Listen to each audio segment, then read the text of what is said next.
बिस्मिल्लाहिर्रहमानिर्रहीम। अस्सलामुअलैकुम। चलते हैं आज की कहानी की तरफ। बहुत पुराने जमाने की बात है। उज्जैन शहर में एक राजा राज किया करता था।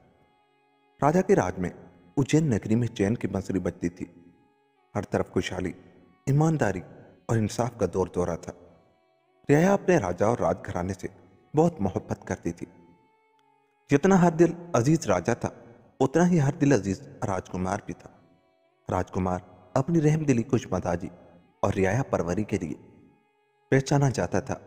अभी उसका राज तिलक नहीं हुआ था, लेकिन लोगों को इत्मीनान था कि कल जब बूढ़े महाराज नहीं रहेंगे, तब भी उज्जैन नगरी और वहां की प्रजा का मुस्तकबिल महाराज कुमार के हाथों में महफूज रहेगा। राजकुमार जब पैदा हुआ था तो ज्योतिषियों और नजूमियों ने राजकुमार के इकबाल और लंबी उम्र की पेशन गोइयां की थी, लेकिन सभी ने कहा था कि जवानी के जमाने में राजकुमार को बड़ा जोखम सफर दरपेश होगा। अगर उससे बच गए तो उनकी किस्मत का तारा बुलंद ही रहेगा। राजा को लगातार राजकुमार की फिक्र रहती थी। कोई ख्वाब देखते तो ज्योतिषियों को बुलाकर पूछते कि कहीं इस ख्वाब का ताल्लुक राजकुमार से तो नहीं है। एक रात राजा ने 3 ख्वाब देखे। पहला ख्वाब उन्होंने देखा कि एक दरख्त है जिसके पत्ते जमरद के हैं, फूल हीरे के हैं और फल याकूत के हैं, लेकिन वो पेड़ रो रहा है और उसमें से खून की बूंदें टपक रही हैं। राजा की आंख खुल गई। बहुत परेशान हुए। बड़ी मुश्किल से दोबारा नींद आई तो उन्होंने दूसरे ख्वाब में देखा कि एक बाग में 4 आदमी बैठे शतरंज खेल रहे हैं। कोई जीतता है, न कोई हारता है। राजा की फिर आंख खुल गई। अजीब सा ख्वाब था। राजा उलझन में पड़ गए। फिर आंख लगी तो तीसरा ख्वाब देखा कि एक शहर है जहां 52 राजा बैठे चक्की पीस रहे हैं। अब की आंख खुली तो सुबह होने वाली थी। तीनों ही ख्वाब उन्हें बड़े अशुभ लगे और वो परेशान हो गए। उस दिन दरबार में उन्होंने फिर राज ज्योतिषी को और तमाम शहर भर के ज्योतिषियों को और ख्वाब की ताबीर बताने वालों को बुलाकर अपने तीनों ख्वाब बताए और ताबीर पूछी। सब ने बहुत सोचो विचार किया। नजूमियों ने लकीरें खींची, गिरह देखे, लेकिन उन ख्वाबों की ताबीर कोई नहीं बता सका। राज ज्योतिषी ने हाथ बांध कर अर्ज की कि महाराज, बहुत से ख्वाब पेट की गिरानी से भी नजर आते हैं, जिनकी कोई अहमियत नहीं होती। राजा ने कहा, या तो इन ख्वाबों की ताबीर होगी या दुनिया में कहीं न कहीं हकीकत में पाए जाते होंगे। अगर ताबीर नहीं बता सकते तो आंखों से दिखाओ। ऐसे मौक़ों पर बेड़ा उठाने का रवाज हुआ करता था। पान का बेड़ा बनाकर बीच में रख दिया जाता था और जो इस काम को करने की हिम्मत दिखाता उस बेड़े को उठाकर खा लेता। यहाँ भी ऐसा ही हुआ। सुबह से शाम हो गई। पूरी उज्जैन नगरी परेशान थी कि राजा की इस जिद का क्या अंजाम होगा। कि राजकुमार ने आकर बेड़ा उठा लिया। राजा तो हक तक रह गए। जिस बेटे को मुसीबत से बचाने के लिए ये जतन कर रहे थे, वही बेटा खुद उन्हीं की जिद की भेंट चढ़ रहा था।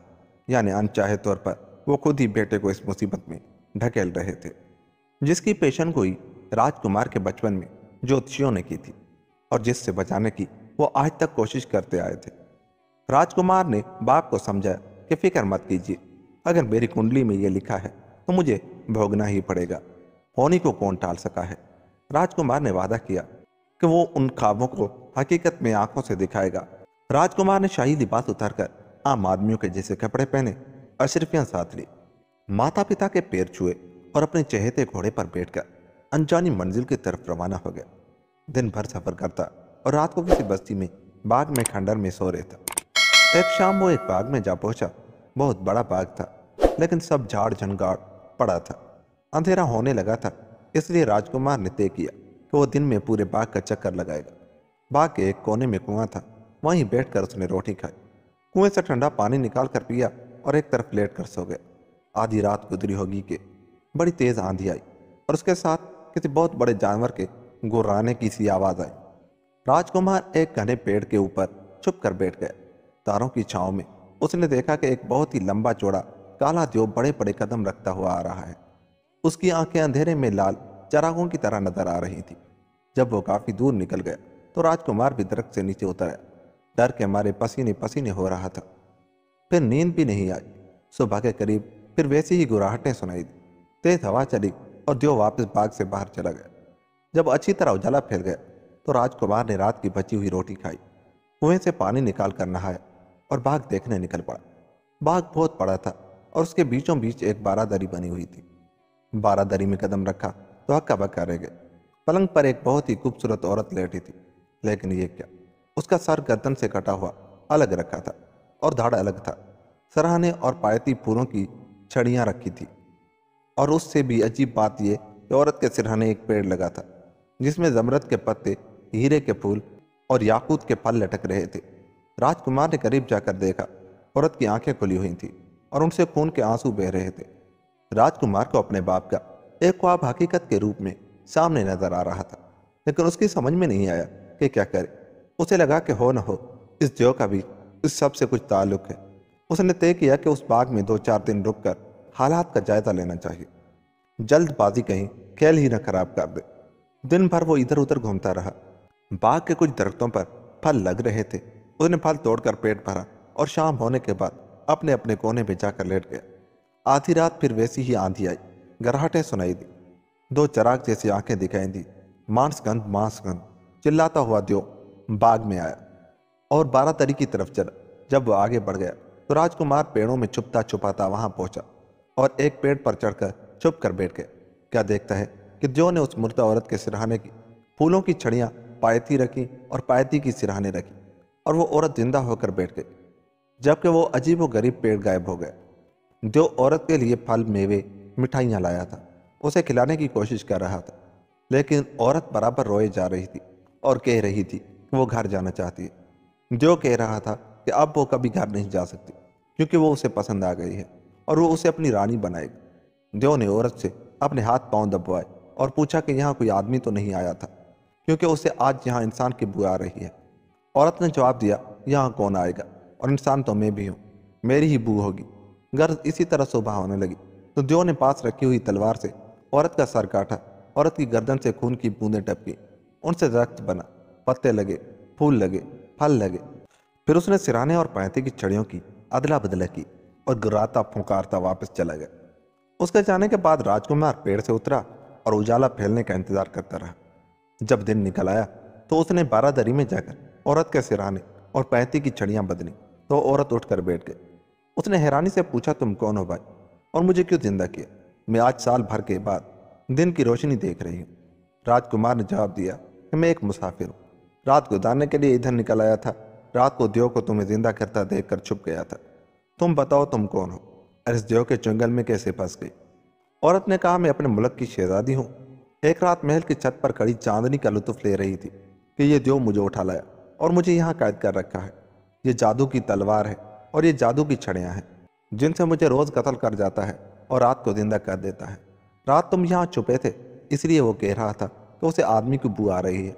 अब तुम शाम होने से पहले यहाँ से चले जाओ, वरना तुम्हें कच्चा चबा जाएगा। राजकुमार ने कहा, अब तो मैं तुम्हें उसकी कैद से रिहाई दिलाकर ही जाऊंगा। मैंने देव को खत्म करने की तरकीब सोच ली है। जिस रास्ते से देव आता है उस रास्ते में उसने एक बहुत बड़ा गड्ढा खोदना शुरू किया। औरत ने भी उसकी मदद की, अपने पास से फल और मिठाई उसे खाने को दी। शाम तक बहुत बड़ा और गहरा गड्ढा तैयार हो गया। फिर राजकुमार ने बाग से सूखे दरख्त, झाड़ियां और पत्ते इकट्ठे किए और गड्ढे को ऐसे भर दिया कि ऊपर से जमीन बराबर नजर आने लगी। इस काम से फारिग होकर वो नहाया। उसने और औरत ने मिलकर खाना खाया।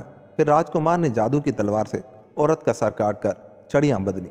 जब दरख्त तैयार हो गया तो वो वापिस वहीं आ गया जहां गड्ढा खोदा था। पास ही एक पेड़ पर चढ़कर बैठ गए। आधी रात हुई तो वैसे ही आंधी आई और शोर मचा था। मांस गंध चिल्लाता हुआ जो आया। जैसे ही गड्ढे पर उसका पांव पड़ा, एक हैबतनाक चीख के साथ गड्ढे में गिर गया। राजकुमार ने फौरन पेड़ के ऊपर से दिया सलाइयां जलाकर सूखे पत्तों पर फेंकनी शुरू की। देखते ही देखते जबरदस्त आग भड़क उठी। उस पर देव की चीखें, शोर से सारा जंगल गूंज रहा था। धीरे उसकी चीखें कमजोर पड़ने लगी। आखिरकार देव का काम तमाम हो गया। सुबह तक आग जलती रही। सुबह राजकुमार ने औरत को जिंदा किया और देव के मरने की खुशखबरी सुनाई। औरत की खुशी की कोई हद नहीं थी। उसने राजकुमार से कहा कि तुमने मुझे उस देव के चुंगर से आज़ाद करवाकर अदीम एहसान किया है। आज से तुम मेरे भाई हो, जो चाहो मांग लो। राजकुमार ने कहा, मुझे कुछ नहीं चाहिए। ये तलवार और ये छड़ियाँ मैं ले जा रहा हूँ। तुम्हें बस ये करना है कि एक बार मेरे बाप के सामने मार कर दिखाना होगा ताकि वो दरख्त बन सके और मेरे बाप उसे देख सके। औरत ने कहा, भैया तुम जब बुलाओगे मैं चली आऊंगी। औरत अपने शहर चली गई और राजकुमार अपने रास्ते चला। अपने बाप के एक ख्वाब को आंखों से दिखाने का इंतजाम कर लिया था। अब आगे के मिशन पर रवाना हो गए। बहुत दिन इधर उधर भटकने के बाद एक शाम फिर एक उजाड़ बाग में शब बसरी के लिए रुका। यह बाग तो पहले से भी ज्यादा वीरान था। सूखा पेड़, सूखी झाड़ियां, जगह जगह सूखे पत्तों के ढेर, कहीं कहीं कुछ पुरानी बुर्जियां बनी हुई थी और एक बड़ा सा चबूतरा था जो हैरत अंगेज तौर पर साफ सुथरा था। पहले तो राजकुमार ने सोचा कि इसी चबूतरे पर सो जाए, लेकिन फिर वहां की सफाई देखकर उसे खतरा महसूस हुआ और वो थोड़े फासले पर एक बड़े से बरगद के दरख्त के नीचे जमीन साफ करके वहां लेट गया। अजनबी जगह, भाएं भाएं करता जंगल, सूखे पत्तों की कड़कड़ाहट, कीड़े मकोड़ों और जंगली जानवरों का डर और अंधे की ताकतों का धड़का, नींद कहाँ आती। रात 12 बजे के करीब जहां भी आंधी सी आती हुई महसूस हुई। पत्ते उड़ने लगे। इतने में क्या देखता है कि 4 घुड़सवार हवा में जैसे उड़ते हुए वहां उतरे। उन्होंने अपने घोड़े एक पेड़ से बांध दिए और खुद चबूतरे पर जाकर बैठ गए। फिर उन्होंने शतरंज की बसातें बिछाई और दो लोग शतरंज खेलने लगे। राजकुमार छुपा हुआ देख रहा था। सारी रात गुजर गई, उनमें से कोई जीता ना कोई हारा। राजकुमार ने दिल में सोचा, यही वक्त है कि अपने बाप के दूसरे ख्वाब को सच कर दिखाऊं। यह मौका निकल गया तो हो सकता है फिर कभी हाथ न आए। वह हिम्मत करके बाहर निकला और उनके पास जाकर बोला, कैसे खिलाड़ी जो न जीत सके हो और न हरा सकते हो। एक नौजवान को अपने पास देखकर पहले तो वे हैरान हुए, फिर गुस्से में आग बगोला हो गए। तू है कौन और तुझे हिम्मत कैसे हुई हमसे बात करने की? हम में से हर एक इतना अच्छा खिलाड़ी है कि न हमें कोई आज तक हरा सका और न हम एक दूसरे को हरा सके। राजकुमार बोला, अगर मैं एक एक करके तुम चारों को हरा दूं तो क्या दोगे? वो तेज में आकर बोले, अगर तूने हमें हरा दिया तो तेरे गुलाम बन जाएंगे, लेकिन न हरा सका या हार गया तो तेरे टुकड़े करके चील कौवों को खिला देंगे। राजकुमार ने कहा, चलो मंजूर है। बसात बिछी। राजकुमार ने एक एक करके चारों को हरा दिया। वो चारों बोले, ए आदमजाद, आज से हम तेरे गुलाम हुए, लेकिन हम इंसान नहीं जिन्ने। तेरे साथ तो नहीं रह सकते, लेकिन तू हमारे घोड़ों की दुम का एक बाल ले ले। जैसे ही तू इन बालों को आग दिखाएगा हम आ जाएंगे। राजकुमार ने वो बाल लेकर एहतियात से रख लिए और वो चारों अपने अपने घोड़ों पर सवार होकर चले गए। राजकुमार अपने बाप का दूसरा ख्वाब भी हकीकत में पा चुका था, लेकिन जब तक तीसरे ख्वाब की हकीकत न मालूम हो जाए वो घर नहीं लौट सकता था। अगली सुबह राजकुमार अपने सफर पर रवाना हो गया। एक लंबी मुसाफत के बाद वह एक शहर में पहुंचा। सारे दिन वो शहर में घूमता रहा। जब वो वहां के राजा के महल के पास से गुजरा तो उसने देखा कि राजमहल के दरवाजे के बाहर एक बहुत बड़ा नकारा रखा है। उसने वहां के लोगों से पूछा कि यह नकारा कैसा है, तो लोगों ने बताया कि यहाँ कोई राजा नहीं बल्कि एक रानी राज करती है। वो बहुत खूबसूरत और अक्लमंद है। अभी उसकी शादी नहीं हुई है। शादी के लिए उसकी कुछ शर्तें हैं। जो उससे शादी का ख्वाहिशमंद होता है आकर इस नकारे पर चोब मारता है। रानी उसे बुलाकर अपनी शर्तें बताती है और यह भी कि जो उसकी शर्तें पूरी नहीं कर पाएगा उसे रानी का गुलाम बनकर चक्की पीसनी पड़ेगी। आज तक कोई उसकी शर्तें पूरी नहीं कर सका। बड़े राजा महाराजा आए और नाकाम रहे। अब तक 52 राजा शर्त हार कर बैठे चक्की पीस रहे हैं। राजकुमार को तो अपनी मुराद मिल गई, लेकिन उसने भी रानी के साथ छल करने की ठानी। एक सराय में आकर ठहरा। एक ब्राह्मण के लड़के का स्वांग भरा और अगले दिन जाकर नकारे पर जोर जोर से कई चोबें दे मारी। रानी ने सुना तो उसे बड़ा गुस्सा आया। ये कौन बदतमीज है जो नकारा तोड़े डाल रहा है? गुलामों ने आकर बताया कि महारानी, एक ब्राह्मण का लड़का है, वो आपसे शादी करना चाहता है। रानी गुस्से से लाल पीली होकर बोली, एक ब्राह्मण के छोकरे की यह हिम्मत! क्या उसे पता नहीं कि मेरे महल में 52 राजा चक्की पीस रहे हैं? तुम इसे शादी करने आए थे। गुलाम ने हाथ जोड़कर कहा, महारानी, उसे सब पता है, वो आपकी शर्तें पूरी करने के लिए तैयार है। रानी ने गरज कर कहा, उसे हमारे सामने पेश करो। ब्राह्मण के बेस में राजकुमार को पेश किया गया। रानी बोली, तू ब्राह्मण है इसलिए मैं तेरी बेइज्जती नहीं करना चाहती, लेकिन यह सुन ले कि राजाओं को तो मैंने चक्की पिसवाई है, लेकिन तुझे तो टुकड़े टुकड़े करवा दूंगी। राजकुमार बोला, मंजूर है, शर्त बताओ। रानी जो पर्दे के पीछे बैठी थी बोली, पहली शर्त यह है कि लोहे के खंभे को लकड़ी की कुल्हाड़ी से 2 टुकड़े करना है। राजकुमार ने कहा, मुझे वहां ले चलो जहां वो खंभा रखा है। गुलाम राजकुमार को एक आंगन मिला जहां एक बहुत ही बड़ा और मोटा लोहे का खंभा रखा था और उसके पास एक छोटी सी लकड़ी की कुल्हाड़ी रखी थी। जो भी रानी की शर्त पूरी करने आता था उस खंभे को और कुल्हाड़ी को देखकर हिम्मत हार देता था, क्योंकि लकड़ी से लोहे को काटना नामुमकिन था। राजकुमार थोड़ी देर खड़ा गौर से उस खंभे को देखता रहा। उसे छूने की इजाजत नहीं थी। फिर उसने अल्लाह का नाम लेकर कुल्हाड़ी उठाई और पूरी ताकत से खंभे पर वार किया। खंभा 2 हिस्सों में कट गया। दरअसल वो काले रंग के मोम का बना हुआ खंबा था, जो इतनी चाबुक दस्ती से बनाया गया था कि हूबहू लोहे का लगता था। लेकिन राजकुमार की तेज नज़र ने उसे पहचान लिया और शर्त जीत ली। जितने लोग वहां मौजूद थे वो हैरान रह गए। राजकुमार बोला, मारो नकारे पर चोप। मैं पहली शर्त जीत गया। नकारा जोर जोर से बजने लगा और रानी का गुस्से से बुरा हाल था कि कोई राजा महाराजा जो काम नहीं कर पाया वो इस ब्राह्मण के छोकरे ने कर दिया। राजकुमार को रानी के सामने पेश किया गया। रानी ने कहा, दूसरी शर्त यह है कि मुझे एक रात में 4 बार बोलने पर मजबूर कर दो। उस शर्त के लिए तुम रात को आना। मैं अपने छपरखाट पर पर्दे में बैठूंगी। तुम मुझे मुखातिब भी नहीं करोगे, न देखने और छूने की हिम्मत करोगे। पर्दे के बाहर बैठकर मुझे बोलने पर मजबूर करना है। राजकुमार वापस सराय में आ गया और एक सुनसान जगह पर जाकर उसने उन घोड़सवार के घोड़ों के बालों को आग दिखाई। वो चारों जिन्ना मौजूद हुए। क्या हुक्म है मालिक? राजकुमार ने उन्हें सारी बात बताते हुए कहा, कुछ ऐसा करो कि रानी को रात में 4 बार बोलने पर मजबूर हो जाना पड़े। उन्होंने कहा, यह क्या मुश्किल है। हम चारों जाकर रानी के आसपास छुप जाएंगे, एक उसके छपरकाट के पाए में, एक उसके पानदान में, एक उसके छपरकाट के पर्दे में और एक उसके चंदन हार में। तुम रात को बारी बारी हमसे बात करना, बाकी हम संभाल लेंगे। चारों जिन गायब हो गए तो राजकुमार वापस सराय में आए और खा पी कर सो गए। शाम को उठा, नहा धोकर बरहमनों जैसी धोती कुर्ती पहनी, माथे पर लंबे लंबे तिलक लगाए और गले में जिनियों डालकर तैयार हो गया। रात को रानी के महल में पहुंचा। रानी अपने कमरे में अपने छपरखाट पर बैठी थी और चारों तरफ पर्दे लटक रहे थे। पास ही एक कुर्सी पड़ी थी। राजकुमार उस पर बैठ गया। थोड़ी देर चुप रहा, फिर छपरखाट के पाए से मुखातिब होकर बोला, ए अनबोला त्योरानी के छपरखाट के पाए, अनबोला त्योरानी तो हमसे क्यों बोलेंगे? तुम ही कुछ बात करो कि रात कटे। छपरखाट का पाया बोला, क्या बताऊं यार, जब से तुमने उसे एक शर्त में हराया है उसे चैन नहीं है। कभी उठती है, कभी बैठती है, कभी सामान इधर से उधर पटकती है।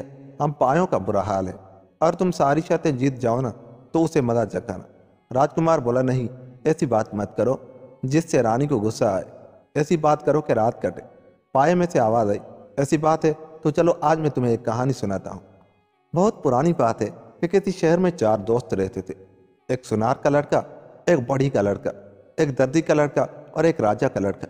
राजा को अपने बेटे के छोटे लोगों से दोस्ती पसंद नहीं थी, लेकिन उसके बेटे को अपने दोस्तों से इतना प्यार था कि वो मानता ही नहीं था।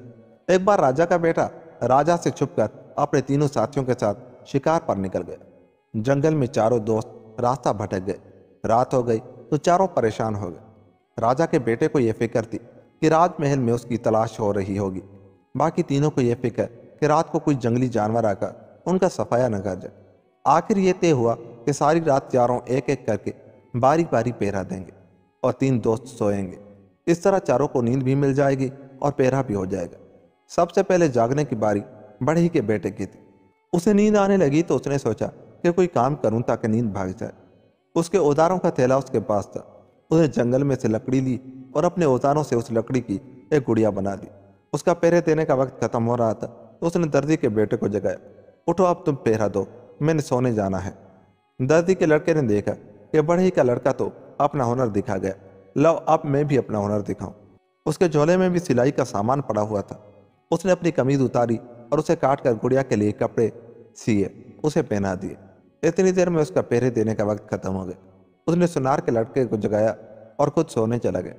सुनार के लड़के ने सोचा कि इन दोनों ने तो अपने अपने हुनर दिखा दिए, अब मुझे अपना हुनर दिखाना चाहिए। उसके थैले में भी जेवर बनाने के औजार थे और उसने गले में सोने की जंजीर पहन रखी थी।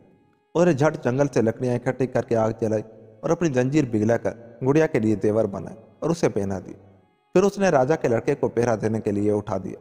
राजा के लड़के ने देखा कि उसके तीनों दोस्तों ने अपने अपने हुनर दिखा दिए। मुझे तो कोई हुनर ही नहीं आता, मैं क्या करूं? सुबह तीनों दोस्त मेरा मजाक उड़ाएंगे।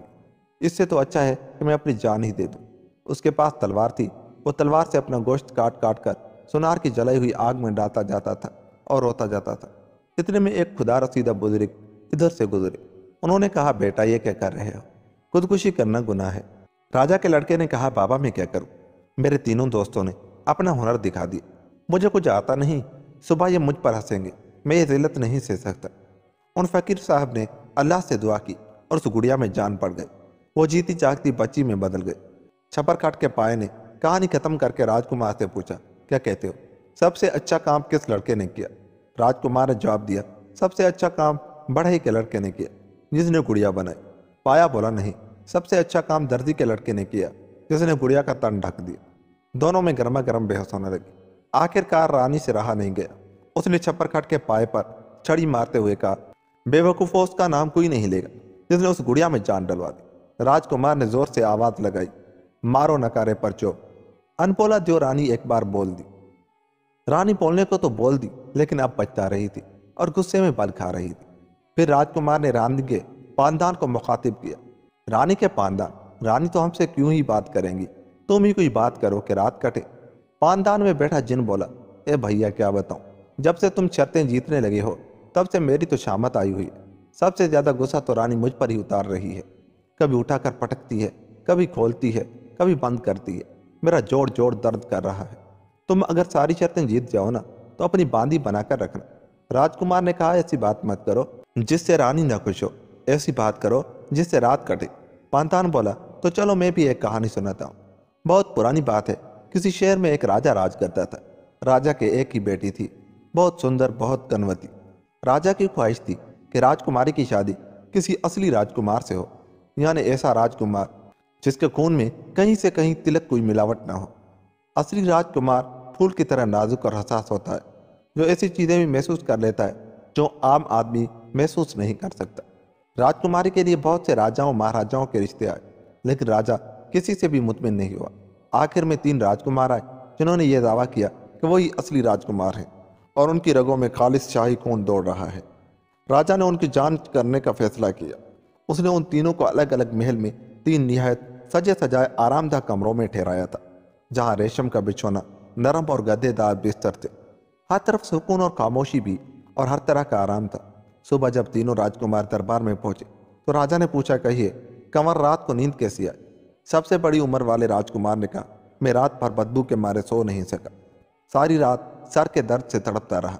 आपने जो रेशम का बिछौना बिछाया था वो बदबू में बसा हुआ था। राजा हैरान हो गया। उसने नौकरों से कहा कि वो रेशम की चादर उठा कर लो जिस पर राजकुमार सोए थे।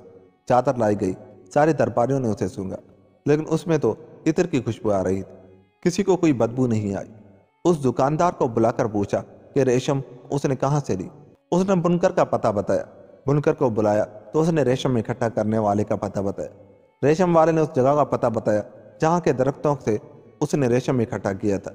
वहां आदमी भेजे गए तो पता चला कि उन पेड़ों से 200 कोस के फासले पर गंदे पानी का एक नाला बहता था, जिसकी वजह से शायद इस रेशम में कुछ बदबू आ गई हो, जो इतने हाथों और मरहलों से गुजरने के बाद भी राजकुमार को इतनी तेज लगी कि उसके सर में दर्द हो गया। वो रात भर सो नहीं सका। दरबारी बोल उठे, वाकई ये सच्चा राजकुमार है। फिर राजा ने दूसरे राजकुमार से पूछा कि उसे कैसी नींद आई। राजकुमार ने कहा, मैं रात भर सो नहीं सका। आपके महल में इतना शोर था, सारी रात जागता रहा और बुखार हो गया। राजा ने महल के दारोगे से पूछा कि राजकुमार के कमरे के पास कैसा शोर था। सब सर जोड़कर बैठे, क्योंकि रात को तो हर तरफ ऐसी खामोशी थी कि पत्ता तक नहीं खड़का था। बड़ी छानबीन के बाद पता चला कि महल के बागात में से एक बाग में रात को फवारा चलता रह गया था। उसके पानी के गिरने की आवाज़ के शोर से राजकुमार को बुखार हो गया। दरबारी फिर चिल्ला उठे, यही असली राजकुमार है। फिर बादशाह ने तीसरे और सबसे छोटे राजकुमार से पूछा कि उसे रात कैसी नींद आई। राजकुमार ने कहा, आपके बिस्तर में एक कांटा था जिसकी चुभन से मैं रात भर करवटें बदलता रहा। जो हिस्सा कांटे पर टिकता वहीं जख्म बन जाता। राजकुमार ने अपनी पीठ खोलकर देखा, जिस पर जगह जगह किसी बल खाई हुई चीज के निशानात जख्म की शक्ल में बने हुए थे। राजा फौरन लोगों को लेकर राजकुमार की ख्वाबगाह में पहुंचा। गुलामों ने चादर हटाकर देखा। चादर के नीचे बहुत ही नरम रुई के 20 गद्दे बिछे थे। लोग हर गद्दा हटा हटाकर उस पर हाथ फेर कर देखते रहे, कहीं कुछ नहीं मिला। आखिर 19 गद्दों के नीचे एक बल खाया हुआ छोटा सा बाल चिपका हुआ था, बिल्कुल वैसा ही जैसा राजकुमार की पीठ पर जख्म का निशान था। लोग चिल्ला उठे, यही असली राजकुमार है। पानदान ने इतनी कहानी सुनाने के बाद राजकुमार से पूछा, अच्छा बताओ, तुम्हारे ख्याल से राजा ने तीनों में से किसको असली राजकुमार मानकर उससे अपनी बेटी की शादी की होगी? बरहमन बने राजकुमार ने कहा, जिसको रेशम से बदबू आई थी वही असली राजकुमार था। पानदान बोला, नहीं, मेरे ख्याल से तो वो असली राजकुमार था जिसे मील भर दूर से आई फवारे की हल्की सी आवाज के शोर से बुखार चढ़ा। दोनों में गर्मा गर्मी बहस होने लगी। रानी भूल गई कि उसे खामोश रहना था। झल्ला कर पानदान को पटका और बोली, कमबख्त, तुझे भी आज ही बोलना था। उसका नाम कोई नहीं लेगा जिसकी पीठ पर 19 गधों के नीचे दबे हुए बाल से घाव पड़ गए। उन दोनों की शिकायत तो सुनी सुनाई बातों की बुनियाद पर हो सकती थी, लेकिन छोटे राजकुमार के घाव तो सारे दरबार ने देखे। रानी बोली और राजकुमार ने खुशी से उछलते हुए आवाज लगाई, मारो नकारे पर चोक। रानी दूसरी बार बोल दी। रानी अपनी जल्दबाजी पर बड़ी जिद हुई, लेकिन अब क्या हो सकता था। थोड़ी देर चुप रहने के बाद राजकुमार ने रानी के छप्पर खट के पर्दे को मुखातिब किया, भाई तुम ही कुछ बात करो कि रात कटे। पर्दे में से आवाज आई, अरे भाई क्या बात करूं, मेरी तो आज शामत आ रही है। जैसे जैसे रानी हारती जा रही है अपना गुस्सा हमारे ऊपर ही निकाल रही है। तुम जीत जाओ तो उसकी चोटी काट देना। राजकुमार ने कहा, नहीं नहीं, ऐसी बात मत करो जिससे रानी का दिल दुखे। ऐसी बात करो जो रात कटे। पर्दा बोला, चलो तुम कहते हो तो ठीक है, मैं भी तुम्हें एक कहानी सुनाता हूँ। किसी शहर में एक बढ़ई रहता था। उसके एक ही लड़का था और बाप की तरह उसकी भी ख्वाहिश थी कि उसका बेटा उसके काम में उसका हाथ बटाए, उसका काम संभाले। लेकिन लड़का एक नंबर का काहिल और निखट्टू था। दिन भर पड़ा पड़ा पलंग तोड़ता रहता या शहर में आवारागर्दी करने निकल जाता। बाप ज्यादा कहता सुनता तो कई कई दिन घर ना आता। माँ बाप दोनों परेशान थे। बुढ़ापे में बाप काम करता है और जवान बेटा पड़ा एंटता रहता है। मोहल्ले वालों ने बढ़ई को मशूरा दिया कि लड़के की शादी कर दो, जिम्मेदारी का बोझ पड़ेगा तो अपने आप सुधर जाएगा। चुनाचे बढ़ई ने बेटे की शादी कर दी। बहू घर में आ गई, एक खाने वाला और बढ़ गया, लेकिन लड़के के पर कोई असर नहीं हुआ। अब तो उसने घर से निकलना भी बंद कर दी। दिन भर बीवी के पल्लू से बंधा पड़ा रहता। बीवी भी समझा के थक गई। आखिर उसने एक दिन कहा, मुझे मेरे मेके छोड़ा। सारी दुनिया निखट्टू की बीवी होने का ताना देती है, मुझसे नहीं सुना जाता। तीर निशाने पर बैठा। अगले दिन बीवी ने खाना पोटली में बांधकर साथ किया और निखट्टू बैलगाड़ी लेकर जंगल की तरफ लकड़ियां काटने निकल गए। जंगल में पहले तो इधर से उधर घूमता रहा। दोपहर हो गई तो खाना खाया, झरने का ठंडा पानी पिया और एक पेड़ की छांव में पड़कर सो गए। शाम को उठा तो देखा जितने भी बढ़ई लकड़ी काटने आए थे गाड़ियां भर भर कर घर लौट रहे हैं और उसका मजाक उड़ा रहे थे। वो खुद एक एक पेड़ के पास जाकर पूछता फिर रहा था कि ये पेड़ तुझे काटूं, ये पेड़ तुझे काटूं। शाम हो गई, वो जंगल में अकेला रह गया। आखिर रात के लगभग एक पेड़ में से आवाज आई, हाँ मुझे काट और मेरी लकड़ी का पलंग बनाकर सोने के 1.25 लाख टके का बेचना। लड़के ने पेड़ काटना शुरू किया और आधी रात को लकड़ी लेकर घर पहुंचा। उसके माँ बाप और बीवी परेशान थे। बाप जिससे भी पूछने गया उसने जवाब दिया कि तुम्हारा लड़का तो एक एक पेड़ से पूछता फिर रहा है कि उसे काटे या ना काटे। बाप ने सर पकड़ लिया कि ये लड़का कुछ नहीं कर सकता। आधी रात को जब वो घर पहुंचा तो सब सो चुके थे, सिर्फ बीवी जाग रही थी। वो उसी वक्त औजार लेकर पलंग बनाने बैठ गया। बीवी ने कहा कि सुबह बना लेना, लेकिन उसने एक नहीं सुनी। सुबह तक पलंग तैयार हो गया तो जल्दी उसकी बुनाई की। वो शनिचर का दिन था। शनिचर को बादशाह के महल के नीचे बाजार लगा करता था, जिसमें दूर दूर से लोग अपना सामान बेचने आते थे। शाम तक जिसका सामान नहीं बिकता तो बादशाह के हुक्म के मुताबिक महल के दारोगे उसे खरीद लेते थे। बड़ी का लड़का भी उसी बाजार में अपना पलंग लेकर बैठा। जो खरीदार आता और पलंग की कीमत पूछता तो जवाब मिलता सोने के 1.25 लाख टके। लोग कहते पागल है, एक मामूली सी पलंग की कीमत सोने के सिक्कों में मांग रहा है। जो उसे जानते थे वो उसका मजाक उड़ाते कि बुद्धू पहली बार कुछ बना कर लाया है, वो क्या जाने क्या चीज कितने में बिकती है। शाम हो गई, सारे दुकानदार अपना अपना सामान बेचकर घर चले गए, सिर्फ वही बैठा रह गए। बादशाह के नौकर पलंग खरीदने आए तो वो भी कीमत सुनकर चले गए। बादशाह ने अपने दरवाजे से झांक कर देखा तो एक आदमी पलंग लिए बैठा नजर आया। बादशाह ने दारोगा को बुलाकर पूछा, नीचे जो आदमी बैठा है उसका पलंग अब तक क्यों नहीं खरीदा गया? दारोगा ने जवाब दिया, हुजूर कोई पागल है, एक मामूली पलंग की कीमत सोने के 1.25 लाख टके मांग रहा है। बादशाह ने कहा, उसे हमारे सामने हाजिर करो। बढ़ई के लड़के को बुलाया गया। बादशाह ने पूछा, क्या तुम जानते नहीं कि एक मामूली पलंग की कीमत क्या होती है? बढ़ई ने कहा, मेरा पलंग मामूली नहीं है, आप रात इस पर सोकर देखें, अगर आपको पलंग मामूली लगे तो मैं इसकी कीमत लौटा दूंगा। बादशाह ने दारोगा को हुक्म दिया कि बढ़ई को सोने के 1.25 लाख टके अदा कर दिए जाए और हमारा बिस्तर आज इसी पलंग पर लगाया जाए। बढ़ई का बेटा चादर में सिक्के बांधकर देर रात जब घर पहुंचा, उसकी अम्मा समझी बेटा अनाज लाया है। उसने बहू को आवाज दी, ले बहू, आज तो हमारा कमाऊ पूत अनाज लेकर आया है, जा चक्की पर आटा पीस कर रोटी बना ले। बहू ने आकर पोटली उठाई तो बड़ी भारी लगी। उसने खोल कर देखा तो सोने की चमक से आंखें कीरा हो गई। वो खुशी खुशी सास के पास ले गई। माँ, उसमें अनाज नहीं, कुछ और है। और क्या होगा? बड़ी बीनिया कर देखा तो आंखें फटी की फटी रही। फिर तो बूढ़े बुढ़िया ने बेटे की वो बलाएं ली और तारीफ की कि कुछ कहने को नहीं। उनके तो दिन ही फिर गए। उधर बादशाह पलंग पर सोने को लेटे तो नींद नहीं आई। देखें अब क्या होता है, के इंतजार में चुपचाप लेटे रहे। रात 12 बजे के बाद पलंग का एक पाया बाकी तीनों पायों से बोला, सुनते हो भाई, तीनों यारों बादशाह को संभाले रहना, मैं जरा हवा खोरी करके आता हूँ। बादशाह दम साधे पड़े रहे। पलंग में से एक पाया निकला और उड़ता हुआ एक तरफ को चला गया। अभी जरा ही देर गुजरी होगी तो वापस आ गए। दूसरे पाये ने पूछा, बड़ी जल्दी वापस आ गए? वो बोला, मैं बाहर निकला तो देखा बादशाह के जूते में एक काला नाग बैठा।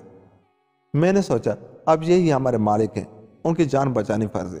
सुबह ये जूता पहनेंगे तो सांप उन्हें काट लेगा और ये मर जाएंगे। तो उस सांप को मार कर आ गए। दूसरे पाये ने कहा, अब तुम तीनों बादशाह को संभालो, मैं भी हवा खोरी करके आता हूँ।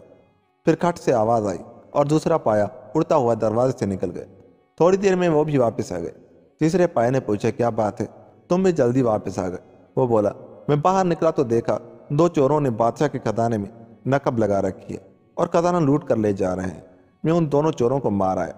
फिर तीसरा पाया बोला, दोस्तों अब तुम बादशाह को संभालो, मैं जरा सैर करके आता हूँ। वो गया तो काफी देर बाद आया। चौथे पाये ने कहा, मुझे भी घूमने जाना था, तुमने बड़ी देर लगा दी। तीसरा पाया बोला, अरे मैं तो बहुत ही अच्छा तमाशा देख कर आया हूँ, लेकिन अकेले देखने में मजा नहीं, तुम तीनों को भी साथ लेने आया हूँ। पहले पाये ने कहा, लेकिन हम चारों चले जाएंगे तो बादशाह को कौन संभालेगा? तीसरा पाया बोला, बादशाह तो बेखबर सो रहे हैं, चलो बादशाह को भी ले चलते हैं। अचानक पलंग जमीन से बुलंद हुआ और उड़ता हुआ महल से बाहर निकल गया। बादशाह का डर के मारे बुरा हाल था, लेकिन सांस रोके पड़े रहे और दूर किसी जंगल में जाकर पलंग एक पेड़ पर टिक गया। बादशाह ने जरा सी आंख खोल कर देखा तो उस जंगल में एक आलीशान और बेहद खूबसूरत बाग लगा हुआ था। सोने चांदी की कुर्सियों पर लोग बैठे थे, सोने चांदी के बर्तनों में खाना तकसीम हो रहा था। किसी ने कहा, देखो पलंग पर एक आदमी सो रहा है, उसे भी खाना दिया। लोगों ने सोने चांदी की तश्तरियों में पुलाव जर्दा लाकर बादशाह के पास भी रख दिया। फिर नाच गाने की महफिल जमी। हसीनों जमील परियों ने ऐसा नाच दिखाया कि सब वाह वाह कर उठे। सुबह के करीब जश्न खत्म हुआ। परियां, उनका राजा और मेहमान सब चले गए तो नौकरों ने बाग उजाड़ना शुरू किया। तीसरा पाया बोला, दोस्तों यही वक्त है बादशाह से वफादारी निभाने का, चलो इस बाग को बादशाह के लिए बचा लें। चारों पाए पलंग से निकले और तड़ातड़ उन लोगों के सरों पर पड़ने लगे। वो लोग घबरा गए, सारा बाग और सारा साजो सामान छोड़कर भाग खड़े हुए। उसके बाद चारों पाए आकर बादशाह के पलंग में लगे और उड़ते हुए बादशाह को वापस उनकी ख्वाबगाह में पहुंचा दिया। बादशाह की जान में जान आई। नींद तो खैर आती सुबह हो गई। बादशाह ने नौकरों से जूता तलब किया तो खादिम ने आकर बताया कि बादशाह सलामत के जूते में एक काला सांप मरा पड़ा है। बादशाह को यकीन हो गया कि रात उन्होंने कोई ख्वाब नहीं देखा था, जो हुआ हकीकत थी। उसी वक्त शाही खजाने के खजानची दौड़ा हुआ आया और उसने बताया कि रात खजाने के पहरेदार सो गए थे। वो दो चोरों ने नकब लगाकर खजाने लूटने की कोशिश की, लेकिन पहरेदारों ने उन्हें मार दिया। बादशाह जानते थे कि चोरों को किसने मारा है। उन्होंने उसी वक्त पहरेदारों को सजा देने का हुक्म दिया। उसके बाद उन्होंने अपने खास नौकरों को बुलाकर कहा कि शहर के बाहर जो जंगल है वहां जाओ और वहां की खबर ला कर दो। थोड़ी देर में वो लोग वापस आ गए और बेहद हैरत के साथ इतला दी कि जंगल का तो नक्शा ही बदला हुआ है। वहां बड़ा खूबसूरत बाग लगा है, सोने चांदी की कुर्सियां और दूसरे सजावट का सामान आरास्ता है और सोने चांदी के ढेरों बर्तन रखे हैं। बादशाह खुद घोड़े पर सवार होकर वहां पहुंचे।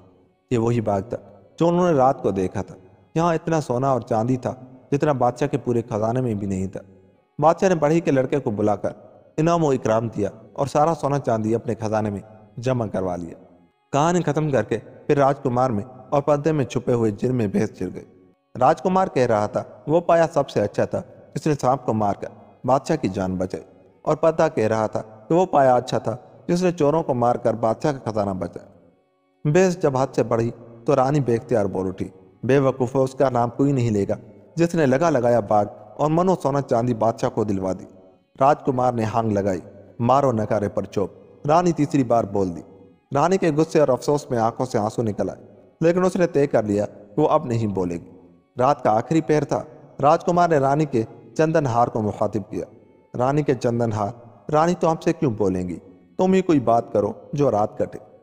चंदन हार बोला, अरे भाई मेरी तो शामत आई हुई है। रानी गुस्से में कभी ये पहलू बदलती है कभी वो पहलू बदलती है, मुझे उठा उठा कर पटक रही है। भैया तुम जीत जाओ तो उससे गिन गिन कर बदले लेना। राजकुमार बोला, तुम लोग रानी को नाराज करने वाली बात मत किया करो, कोई बात करो कि रात का आखिरी पैर भी कट जाए। चंदनहार कहने लगा, चलो तुम्हारी मर्जी, जैसा तुम कहो। तो मैं भी तुमको एक कहानी सुनाता हूँ। बहुत साल पहले किसी शहर में एक लकड़हारा रहता था, बड़ा मेहनती और ईमानदार। सारे दिन जंगल से लकड़ियां काटता और शाम को बाजार ले जाकर बेच देता।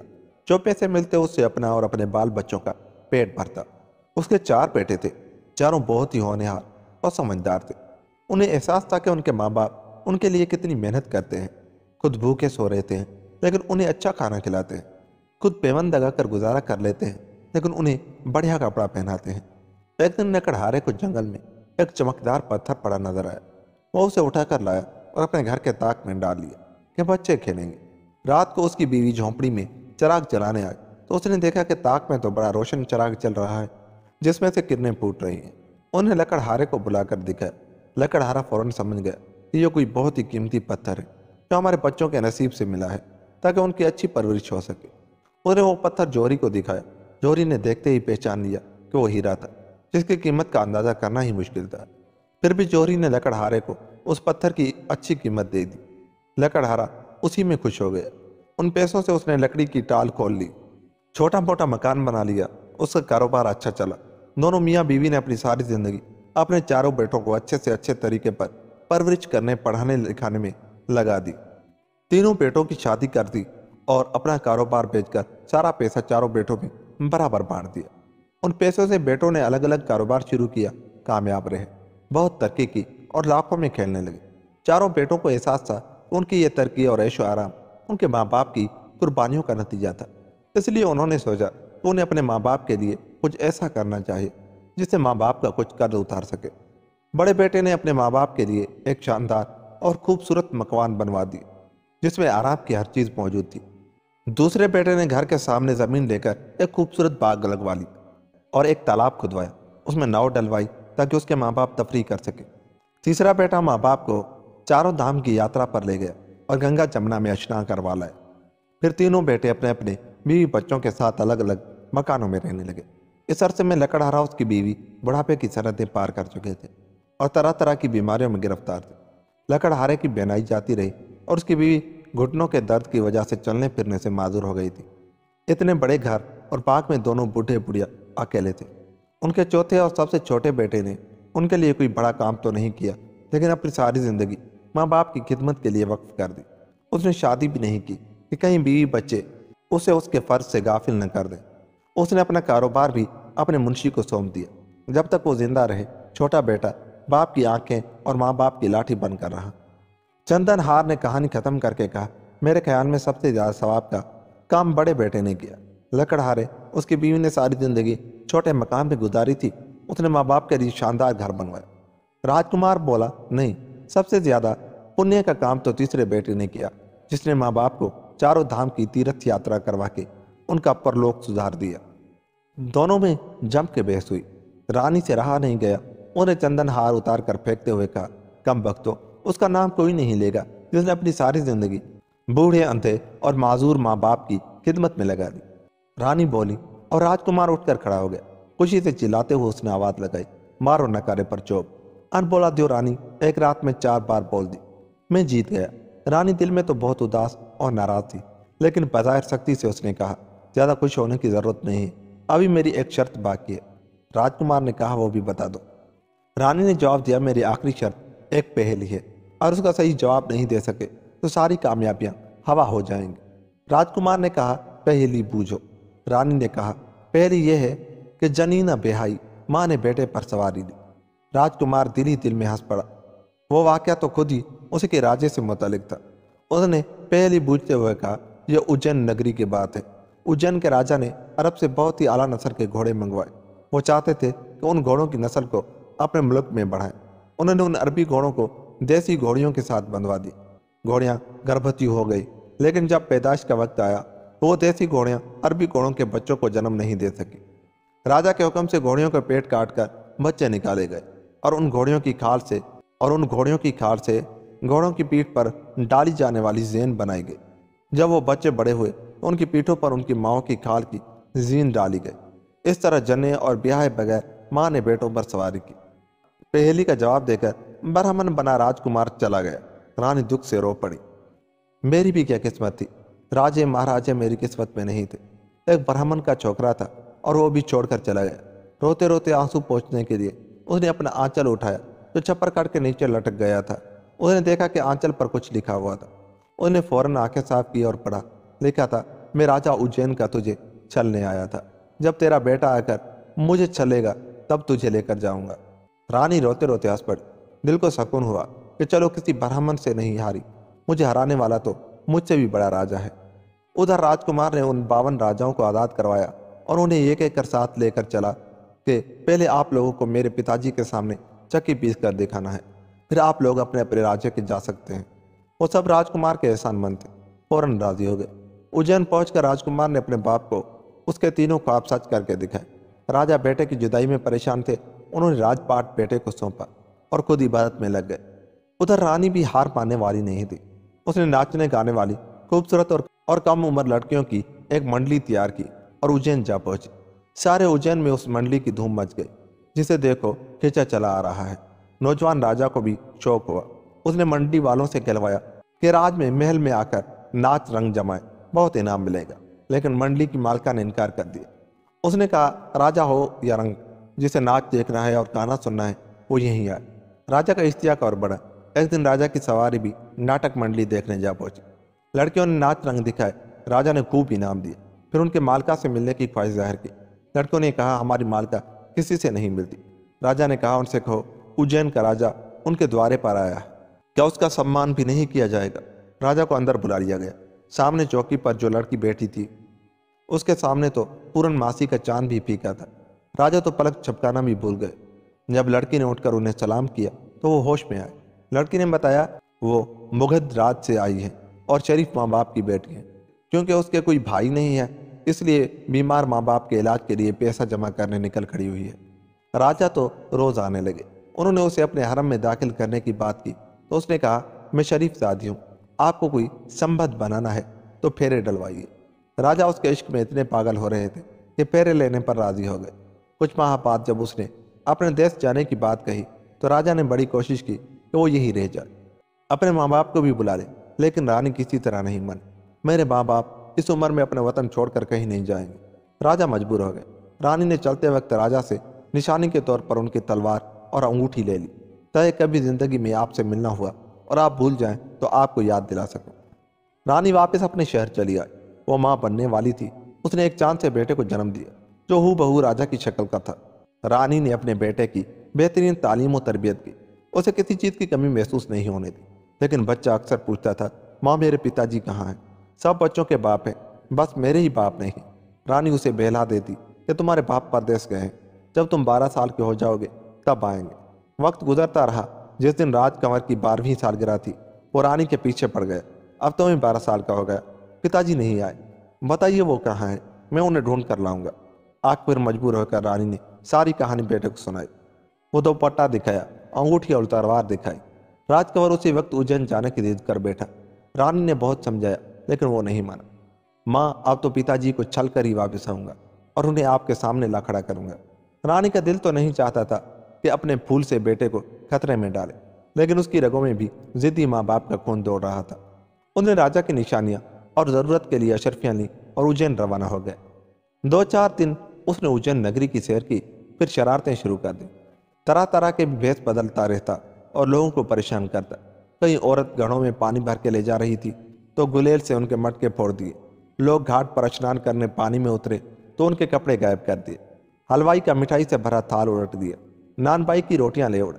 किसी शादी के मंडप में दूल्हे का साफा और सेहरा नोच दिया। सबसे ज्यादा शामत मोटे सेठों की आई हुई थी। उनकी तोंद पर लगा तार गुलेल से निशाने लिया करता था। गर्द शहर में हाहाकार मच गई। राजा के कानों तक भी खबर पहुंची। राजा ने थानेदार को बुलाकर डांटा, ये शहर में क्या हो रहा है, तुम्हारे सिपाही एक चोर को नहीं पकड़ सकते। कोतवाल ने सिपाहियों को बुलाकर डांटा। सिपाहियों ने पहरा दुगना कर दी, लेकिन खुद उन्हीं की शामत आ गई। कहीं 2-4 सिपाही खड़े होते तो न जाने किधर से आता और उनके सार आपस में टकरा देता। वो एक दूसरे को बुरा भला कहते। कभी सिपाहियों के सर से टोपियां गिरा देता, कभी उनका खाना लेकर भाग जाता, छलावे की तरह आता और मनमानी करता जाता। दरअसल वो उनके आसपास ही घूमता था, लेकिन किसी को शक भी नहीं होता था कि ये भोला भाला खूबसूरत सा लड़का ये हरकतें कर रहा है। शहर में वारदातें बढ़ने लगी और सिपाहियों से कुछ नहीं हुआ तो कोतवाल ने खुद चोर पकड़ने का फैसला किया। छानबीन की तो पता चला कि वो बाहर से आता है और लूटपाट करके शहर पनाह के दरवाजे के बाहर भाग जाता है। थानेदार ने सोचा शहर के बाहर भाग जाता है, लेकिन रात को शहर से बाहर नहीं रह सकता, न नदी के किनारे रह सकता है और न जंगल बयाबा में। अगर मैं शहर के दरवाजे के बाहर खड़ा हो जाऊं तो रात को जब वो वापस आएगा मैं उसे पकड़ लूंगा। रात को शहर पनाह का दरवाजा बंद हो जाया करता था। कोतवाल के पास लकड़ी का एक पटड़ा था, जिस पर पाँव पड़ जाए तो पाँव उसमें बंद हो जाता था और बगैर चाबी के नहीं खुलता था। थानेदार ने शहर पनाह का दरवाजा बंद करवा दिया, सिर्फ एक आदमी के निकलने भर की झरी छोड़कर। वहां वो पटरा रख दिया और एक तरफ खड़ा हो गया। शाम हो रही थी। इतने में क्या देखता है कि धोबी घाट की तरफ से एक नौजवान और बेहद खूबसूरत लड़की पाँव में पायल पहनी पनी सवरी छमछम करती चली आ रही है। कोतवाल साहब तो रेशा खत्म ही हो गए। जैसे ही वो औरत दरवाजे के पास पहुंची, कोतवाल दौड़ कर आए और बोले, ए भाई जी, कहीं इस पटरे पर पाँव न रख देना, तुम्हारा फूल सा पाँव घायल हो जाएगा। लड़की नाजो अदा दिखाते हुए बोली, यह भला क्या है और आप कौन हैं, यहाँ क्यों बैठे? कोतवाल बोले, मैं इस शहर का कोतवाल हूँ। आपने सुना होगा ना कि आजकल एक चोर ने लोगों को परेशान कर रखा, मैं उसी को पकड़ने के लिए बैठा। लड़की बोली, मगर इस लकड़ी के पटड़े से आप चोर को कैसे पकड़ेंगे? कोतवाल साहब बोले, ये लकड़ी का तख्ता नहीं है भाई जी, ये चोर पकड़ने की मशीन है। इस पर पाँव पड़ जाए तो पाँव बंद हो जाता है। लड़की बोली, अच्छा जरा मेरा पाँव तो बंद करके दिखाइए। उसने अपना गोरा गोरा पाँव आगे बढ़ाया। कोतवाल साहब पिघल गए। अरे नहीं भाई जी, आपका पाँव क्यों, मैं अपने पाँव बंद करके दिखाता हूँ। कोतवाल साहब जैसे ही पटरे पर खड़े हुए, उनके दोनों पाँव बंद हो गए। लड़की ने पूछा, अब ये खुलेगा कैसे? कोतवाल ने जेब से चाबी निकाल कर दी, ये लो, अब मुझे खोल दो। लड़की तो चाबी लेकर ये जा वो जा, साथ ही कोतवाल साहब की टोपी भी लेता गया। अंधेरा फैल चुका था। उसने एक तरफ जाकर कपड़े बदले, कोतवाल की टोपी पहनी। राजा का बेटा था, कद काठी अच्छी थी, अंधेरे में पूरा मर्द लगता था। शहर के दरवाजे से अंदर घुसा और आवाज़ बदलकर सिपाहियों से बोला, दरवाज़ा बंद कर दो, हमने चोर पकड़ने की मशीन रख दी है, चोर खुद ही बंद हो जाएगा, हम घर जा रहे हैं। सिपाहियों ने दरवाज़ा बंद कर दिया। बाहर से कोतवाल चिल्लाता रहा, अरे दरवाज़ा खोलो, मैं कोतवाल हूँ। लेकिन किसी ने दरवाज़ा नहीं खोला। ऊपर से उस पर कंकर पत्थर फेंकते रहे और हंसी उड़ाते रहे कि देखो, चोर को अपने आप को कोतवाल कह रहा है। बेटा सुबह मजा चखाएंगे। रात पर कोतवाल तख्ते में बंद खड़े रहे। सुबह हुई और शहर का दरवाज़ा खुला तो सिपाहियों ने देखा कि वाकई वो कोतवाल था और चोर कोतवाल बनकर उन्हें छल गया था। 2 दिन कोतवाल शर्म के मारे घर से नहीं निकले। तीसरे दिन आकर उन्होंने राजा के सामने अपनी माजूरी जाहिर कर दी। उस वक्त दरबार में राजा के सभी रिश्तेदार मौजूद थे, जो ठाकुर कहलाते थे। ठाकुरों ने राजा से कहा कि महाराज, आपका कोतवाल और सिपाही सब निकम्मे हैं, एक जरा से चोर को नहीं पकड़ सकते। आप हमें इजाज़त दें, हम उसे पकड़ कर लाएंगे। राजा ने कहा, इजाज़त है। सारे ठाकुर दरबार से निकले तो उन्होंने आपस में कहा कि आओ जरा बाग में बैठकर सलाह करते हैं कि काम की शुरुआत कैसे करें। तो लोग बाग में बैठे ही थे कि एक 12-14 साल का लड़का एक टोकरे में लाल पीले तेलों की बोतलें सजा तेल मालिश करता हुआ आ निकला और लगा उनकी खुशामद करने। सरकार, तेल मालिश करवाई, बड़ा आराम मिलेगा, दिमाग में भी चकाचक हो जाएगा। ठाकुरों ने कहा, चल भाग, हम बड़े भारी काम पर निकले हैं, हमें चोर को पकड़ने की तरकीब सोचने दे। लड़का बोला, मालिक चंपाई करवा के तो देखिए, ऐसा दिमाग खुलेगा कि चोर पकड़ने की तरकीब अपने आप समझ में आ जाएगी। ठाकुर हंसने लगे, सोच चलो क्या हर्ज है, थोड़ी मालिश करवा लेते हैं। अब वो लड़का एक ऐसा तेल लेकर निकला था जिसे बदन पर लगाकर अगर पानी लग जाए तो बदन बेतहाशा सूझ जाता है। लड़के के कहने पर उन सब ने कपड़े उतार कर लंगोटियां बांध दी। लड़के ने सबकी खूब तबीयत से मालिश की। सबको बड़ा मजा आया, बड़ी तारीफें की। लड़का बोला, सरकार अब आप जरा उस तालाब के पानी में एक डुबकी लगाइए, देखिए तबीयत हरी भरी हो जाएगी। मालिश करवा के नहाना तो था ही। वो सब के सब तालाब में उतर गए। उधर लड़का उन सब के कपड़े लेकर भाग गए। जब वो तालाब से बाहर निकले, फूल फूल के कपा हो रहे थे, शक्लें पहचानी नहीं जा रही थी, ऊपर से कपड़े भी गायब। राजा के रिश्तेदार थे, कुछ इज्जत थी, ऐसी हालत में दिन दहाड़े घर भी नहीं जा सकते थे। वहीं बाग में छुप कर बैठ गए। गीले बदन में हवा लगी तो सूजन और बढ़ गए, अपनी किस्मत को कोस रहे थे। दूसरी तरफ वो लड़का सारे ठाकुरों के घर गया। उनकी बीवियों से कहा कि ठाकुर ने कहलवाया है कि वो आज रात घर नहीं आएंगे। राजा ने उन्हें चोर पकड़ने का काम सौंपा है। रात को हो सकता है चोर उनके घर आए, आप लोग दरवाज़ा मत खोलना। अपनी अपनी छतों पर पिसी हुई लाल मिर्च और मिट्टी कोड़ा लेकर बैठ जाना। वो दरवाज़ा खटखटाए तो ऊपर से उस पर कोड़ा फेंक देना। बीवियों ने ऐसा ही किया। रात जब गहरी हो गई तो ठाकुर बाग से निकले और छुपते छुपाते अपने घरों को पहुंचे। उन्होंने दरवाज़ा खटखटाया तो उनकी बीवियों ने ऊपर से कोड़ा करकट मिट्टी मिर्च डाली। वो चिल्लाते रहे, अरे हम तुम्हारे पति जो हैं। बीवियां बोली, क्या हम अपने पति को पहचानती नहीं है? हमारे पति तुम्हारी तरह मोटे भैंसे नहीं थे। गत रात पर यही तमाशा रहा। सुबह हुई तो बीवियों ने देखा कि वो तो वाकई उनके शौहर है। एक तो सूजे हुए बदन, ऊपर से मिट्टी कोड़ा और मिर्च, सबका हाल खराब था। चोर को उनकी बीवियों ने खूब खूब बुरा भला कहा, जो उन्हें भी धोखा दे गया। ठाकुरों ने राजा से कलवा भेजा कि वो चोर को पकड़ने में नाकाम रहे। राजा ने ऐलान करवा दिया कि जो भी चोर को पकड़ेगा उसे 100 अशरफियाँ इनाम दी जाएंगी। इनाम की बात शहर की तवाइफों ने भी सुनी। उन्होंने सोचा ये इनाम तो उन्हीं को मिलना चाहिए, भला उनके नाज नखरों के सामने चोर कैसे टिक सकता है। उनमें से कुछ जहां दीदा औरतें एक वफद बनाकर राजा के पास गई और चोर पकड़ने की इजाज़त चाही। राजा तो तंग आ चुके थे, भला से कोई पकड़े, चोर तो पकड़ा जाए। उन्होंने इजाज़त दे दी। सारी औरतें शाम को सज सवर कर चौक पर जाकर बैठ गई कि कोई तरकीब सोचे, कौन सा जाल फेंके। इतने में एक ख्वांचे वाला वहां पहुंच गया जो तरह तरह की चटपटी चाटें बेच रहा था और लगा औरतों की खुशामद करने। बाई चख कर देखो क्या बढ़िया चाट बनाई है। औरतों के मुंह में पानी भरा है। सब ने मजे लेकर खूब चाट खाई। उस चाट में लड़के ने बेहोशी की दवा मिलाकर रखी थी। चाट खाते ही सब लंबी लंबी लेट गए। रात गहरी हो चुकी थी और चौक भी सुनसान हो गया था। लड़के ने सारी औरतों की चोटियां एक दूसरे के साथ कसकर बांधी और आखिरी औरत की चोटी पेड़ की सबसे ऊंची चांद से बांधकर 9-11 हो गया। सुबह लोगों ने देखा कि शहर की सारी मशहूर जमाना बदनाम औरतें पेड़ों पर लटक रही हैं। खुद उन्हें जब होश आया तो उन्होंने खूब वाय वेला मचाई। चोर को सैकड़ों गालियां दी और कोसने दिए। लोगों ने उन्हें खोला तो गिरती पड़ती घर भागी। राजा ने सुना तो उन्हें हंसी भी आई, ताज्जुब भी हुआ कि यह कैसा चालाक आदमी है जो किसी के हाथ ही नहीं लगता। राजा ने ऐलान किया कि आज रात चोर को हम पकड़ेंगे। राजा के मुखबरों ने बताया कि चोर दिन के वक्त शहर पनाह के बाहर घूमता है और शाम के करीब शहर में घुसता है। चुनाचे राजा ने अपने लाव लश्कर के साथ हाथी पर सवार शहर पनाह के दरवाजे तक आए। उन सबको शहर के अंदर ही छोड़ा। खुद टहलते हुए धोबी घाट की तरफ निकल गए। शाम का अंधेरा फैलने लगा तो सारे धोबी अपने अपने गधों के साथ शहर में चले गए। बस एक लड़का किनारे पर बैठा कपड़े धोए जा रहा था। अंधेरा फैल चुका था। राजा ने लड़के के पास जाकर पूछा, सब लोग चले गए, अभी तक क्यों नहीं गए? लड़के ने कहा, हुजूर, एक आदमी मुझे अपने कपड़े धोने को देकर गया है। उसने कहा कि दिन को उसे नहाने का वक्त नहीं मिलता।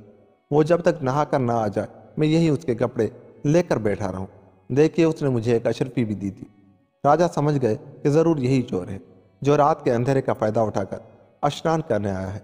राजा ने पूछा, वो आदमी कहाँ है? लड़के ने नदी में उभरे हुए एक सर की तरफ इशारा किया। वो देखिए, वो नहा रहा है।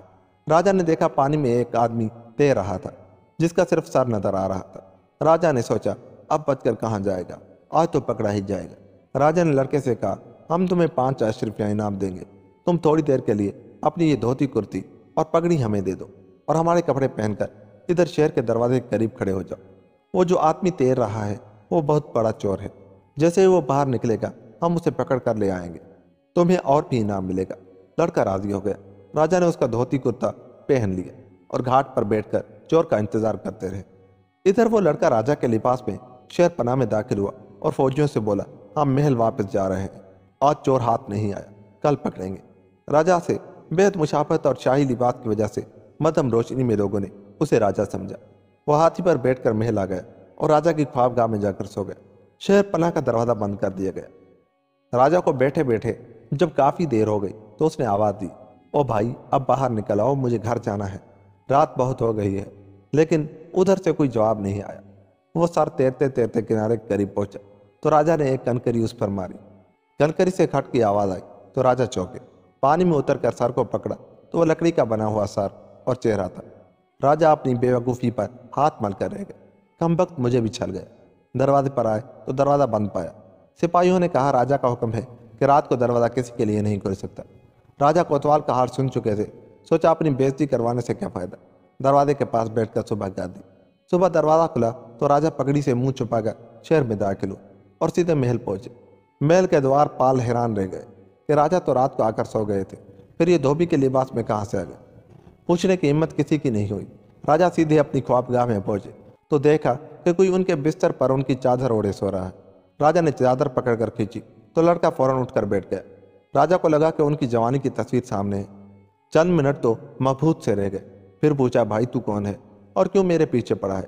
लड़के ने झट उनके पांव छुए और अपने झोले में से अपनी माँ का दोपट्टा, राजा की अंगूठी और कटार निकाल कर सामने रख दी। राजा सब कुछ समझ गए। बेटे को गले लगाकर बोले, तूने वाकई मुझे छल लिया है। अब चल तेरी माँ को लेकर आते हैं। राजा पूरी फौज पलटन के साथ अनबोला देवरानी के शहर पहुंचे और पूरी इज्जत और सम्मान के साथ उसे लेकर उज्जैन आ गए। जैसे हंसी खुशी उनके दिन बीते, ऐसे अल्लाह सबके दिन गुजारे। यूं ये कहानी भी खत्म हुई। दोस्तों, अगर आपको हमारी ये कहानी अच्छी लगी तो हमारे चैनल को सब्सक्राइब करके आप भी हमारा हिस्सा बन जाए। मिलते हैं किसी ऐसी ही कहानी के साथ। तब तक अपना बहुत सा ख्याल रखिएगा। खुदा हाफिज।